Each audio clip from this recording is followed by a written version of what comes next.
کھڑکی کے پٹوں پر دستک دیتا وقت۔ سیف کی سن 2009 میں 37ویں سالگرہ تھی۔ اس نے سالگرہ کی تقریب کو خاص بنانے کا فیصلہ کیا۔ دنیا جہاں کے پارٹی آرگنائزرز کو بلوایا گیا، کسی نے تاہیتی کے ان جزیروں میں تقریب منانے کا مشورہ دیا جنہیں دنیا میں جنت کہا جاتا ہے۔ کسی نے دنیا کی اس بلند ترین عمارت برج خلیفہ کی آخری منزل پر تقریب کے انعقاد کی تجویز دی، جہاں چاند ایک ہاتھ کے فاصلے پر دکھائی دیتا ہے۔ کسی نے سائبیریا کے ان برفستانوں میں تقریب کا مشورہ دیا جہاں صدیوں سے زندگی ٹھٹھری بیٹھی ہے۔ کسی نے یہ تقریب آبدوز کے اندر سمندر میں 100 میل گہرائی میں فنکشن کرنے کی پروپوزل دی۔ کسی نے کینیا کے سفاری پارک میں جنگلی جانوروں کے درمیان شیشے کے ایئر کنڈیشنڈ ہال میں تقریب منانے کا مشورہ دیا، اور کسی نے دنیا کا سب سے بڑا ہوائی جہاز چارٹر کر کے اس جہاز کو اتنی بلندی پر لے جانے جہاں پوری دنیا شرکاء کے قدموں میں ہو، وہاں اس تقریب کے انعقاد کا مشورہ دیا۔ لیکن سیف کو مونٹے نیگرو پسند آ گیا۔ مونٹے نیگرو جنوب مشرقی یورپ کی انتہا پر چھوٹا سا خوبصورت ملک ہے۔ اس کا رقبہ محض 13,812 مربع کلومیٹر اور آبادی صرف 6,25,267 ہے۔ یہ یورپ کا وہ واحد ملک ہے جہاں زندگی اپنے پورے رنگوں کے ساتھ مہربان ہوتی ہے، اور دنیا جہاں سے ارب پتی اس شہر میں چھٹیاں منانے آتے ہیں، اس کے ساحل پر عرب شہزادوں کے بحری جہاز کھڑے رہتے ہیں۔ یہ لوگ ذاتی جہازوں پر آتے ہیں، ایئرپورٹ سے ذاتی ہیلی کاپٹرز پر اپنے بحری جہازوں کے عرشوں پر اترتے ہیں، دنیا کے مسائل سے دور چند دن گزارتے ہوئے اور واپس اپنے دیسوں کو لوٹ جاتے ہیں۔ مونٹے نیگرو کی آمدنی کا واحد ذریعہ اس کے عشرت قدے ہیں۔ یہ ملک ایک جوا خانہ ہے جس میں حسین چہرے اپنا حسن ہارنے آتے ہیں اور دولت مند دولت کی قربانی دیتے ہیں۔ ملک میں ایسی عمارتیں ہیں جو باہر سے شاہی محل دکھائی دیتے ہیں اور اندر سے حرم سرا۔ عشرت قدوں کے پاس رولز رائلز کی سہولت بھی ہے اور ہیلی کاپٹر سروس بھی۔ یہ لوگ اپنے معزز مہمانوں کو ایئرپورٹ سے 6 دروازوں کی رولز رائلز پر لاتے ہیں۔ محل کے سامنے سرخ قالین بچھایا جاتا ہے اور مہمان غلام اور کنیزوں کے جلوس میں عشرت قدے میں داخل ہو جاتا ہے جہاں حسن کے انبار لگے ہوتے ہیں۔ سیف نے اس شہر میں اپنی سالگرہ منانے کا فیصلہ کر لیا۔ پارٹی آرگنائزرز کو حکم دیا گیا۔ یہ لوگ مونٹے نیگرو پہنچے، انہوں نے تقریبات کا بندوبست کیا اور پھر کمال ہو گیا۔ سیف کے 2,000 مہمانوں کے لیے تمام 5 اسٹار ہوٹلز بک کر لیے گئے۔ کیک کاٹنے کی تقریب کے لیے ایسا بحری جہاز منگوایا گیا جس کا عرشہ فٹ بال کے اسٹیڈیم کے برابر تھا۔ سیف کے مہمانوں میں روس کے ایلومینیم ٹائی کون اور لیگ ڈیری پاسکا، سونے کے کانوں کے مالک پیٹر منک اور موناکو کا شہزادہ البرٹ بھی شامل تھے، جبکہ دنیا جہاں کے اداکاروں اور اداکاروں کو بھی دعوت دی گئی تھی۔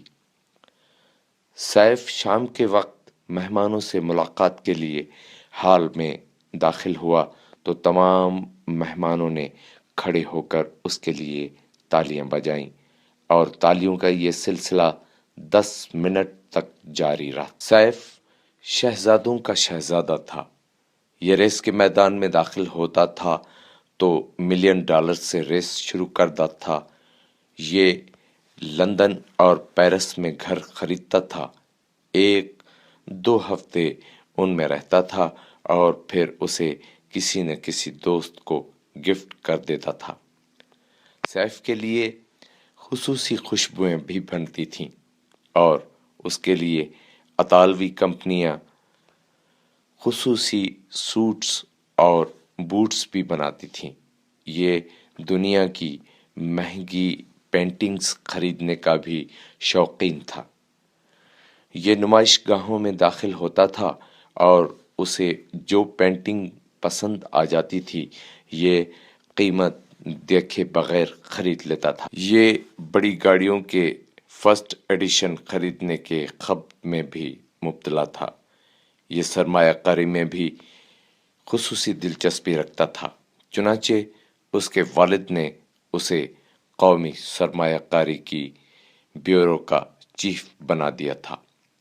یہ دنیا کے کسی بھی ملک میں کسی بھی وقت $1 ارب کی سرمایہ کاری کر سکتا تھا اور اس کے لیے اسے کسی سے اجازت لینے کی ضرورت نہیں تھی۔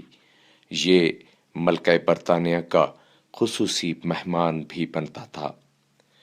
ملکہ نے اسے درجنوں مرتبہ بکنگھم پیلس اور ونڈسر پیلس میں لنچ اور ڈنر دیا۔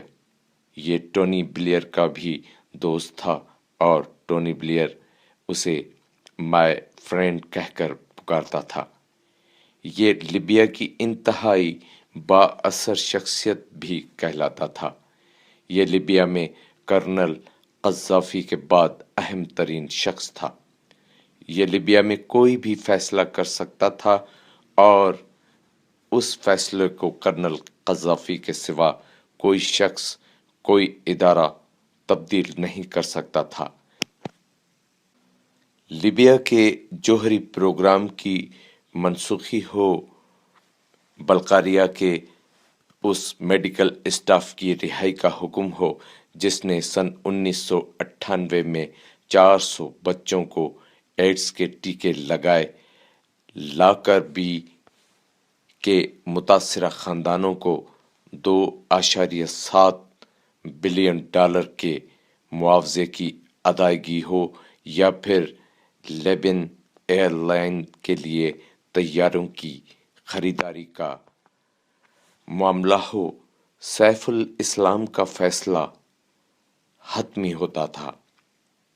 یہ کرنل قذافی کا دوسرا بیٹا، جانشین اور ولی عہد تھا اور پوری دنیا کا خیال تھا کرنل قذافی کے بعد سیف الاسلام لیبیا کا حکمران ہوگا۔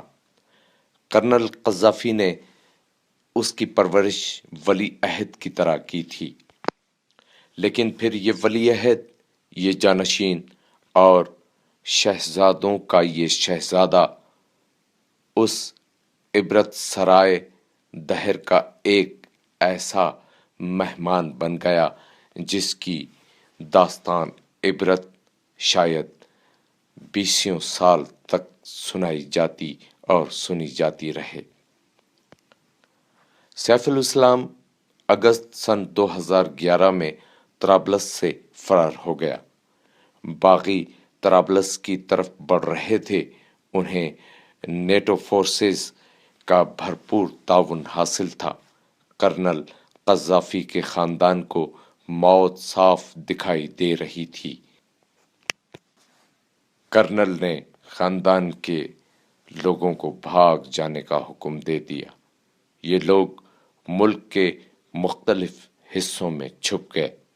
سیف الاسلام جنوبی لیبیا کے صحرائی علاقے میں پہنچا اور عباری کے قصبے میں ایک معمولی سے گھر میں پناہ لے لی۔ یہ ایک ایسا معمولی گھر تھا جس کے بارے میں لوگ سوچ بھی نہیں سکتے تھے کہ وہ سیف الاسلام جو اس وقت تک ٹیشو پیپر کو ہاتھ نہیں لگاتا تھا جب تک اس پر اس کی پسند کی خوشبو نہ چھڑک دی جاتی تھی، اور جس کی انگلیوں، جس کے پاؤں نے برسوں سے مٹی کی حدت اور ٹھنڈک کا ذائقہ تک نہیں چکھا تھا، وہ سیف الاسلام اس معمولی سے گھر میں قیام کرے گا جس میں اٹیچ باتھ نہیں تھا، لیکن برا وقت اسی کو کہتے ہیں۔ یہ ایک ایسا وقت ہوتا ہے جس میں انسان کا اپنا سایہ بھی پرایا ہو جاتا ہے۔ حسن و جمال اور حسن ذوق تو بہت معمولی چیز ہے، سیف الاسلام کو بھی اس کا برا وقت عباری کے اس معمولی گھر میں لے آیا۔ گھر میں نرم بستر تھا اور نہ ہی کمرے کو ٹھنڈا اور گرم کرنے کا بندوبست۔ یہ راستے میں زخمی بھی ہو گیا تھا۔ اس کے دائیں ہاتھ کی 4 انگلیوں کی پوریں اڑ گئی تھیں اور زخموں میں پیپ پڑ رہی تھی۔ سیف الاسلام ڈاکٹر کا رسک نہیں لے سکتا تھا، چنانچہ اسے اپنی پٹی خود کرنا پڑی۔ یہ پٹی اتارتا بھی خود تھا اور نئی چڑھاتا بھی خود تھا۔ گھر میں کھانے کا مناسب بندوبست بھی نہیں تھا۔ سیف 24 گھنٹے میں ایک بار کھانا کھاتا تھا اور یہ کھانا بھی لیبیا کے عام مزدور کے کھانے سے کمتر ہوتا تھا۔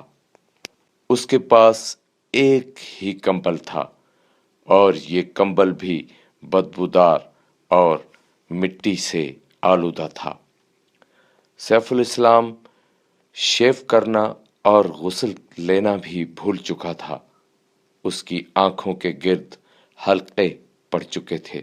اس کا لباس شکن آلودہ اور بدبودار تھا اور اس نے 3 ماہ سے جرابیں بھی تبدیل نہیں کی تھیں۔ سیف الاسلام اس عالم میں 19 نومبر کو عواری سے گرفتار ہوا۔ اس نے گرفتاری کے وقت باغیوں کے پاؤں کو ہاتھ لگا کر جان اور عزت کی امان لی اور اس کے بعد عبرت سرائے کی دیوار کی تصویر بن گیا۔ سیف الاسلام کی تازہ ترین تصاویر اس وقت انٹرنیٹ پر موجود ہیں۔ آپ اگر ان تصویروں کو اس کی 3 ماہ پرانی تصویروں کے سامنے رکھ کر دیکھیں تو آپ کو یقین نہیں آئے گا۔ یہ محض ایک ہی شخص کی تصویریں ہیں۔ آپ یہ تصویریں نکالیے، یہ دیکھیے اور ایک لمحے کے لیے اپنی کھڑکی کے پٹوں پر دستک دیتے وقت کو دیکھیے۔ یہ وقت چیخ چیخ کر کہہ رہا ہے، جو حکمران عوام کو دھوکہ دیتے ہیں، وقت انہیں زندہ قبر بنا دیتا ہے اور زندہ قبروں کو بعد ازاں پوری دنیا میں نہیں ملتی۔ کاش ہمارے حکمران سیف الاسلام کے چہرے پر اپنا مستقبل دیکھ لیں۔ یہ جان لیں جس دنیا میں سیف الاسلام کو پناہ نہیں مل سکی، وہ دنیا ہمارے حکمرانوں کی حفاظت کیسے کرے گی؟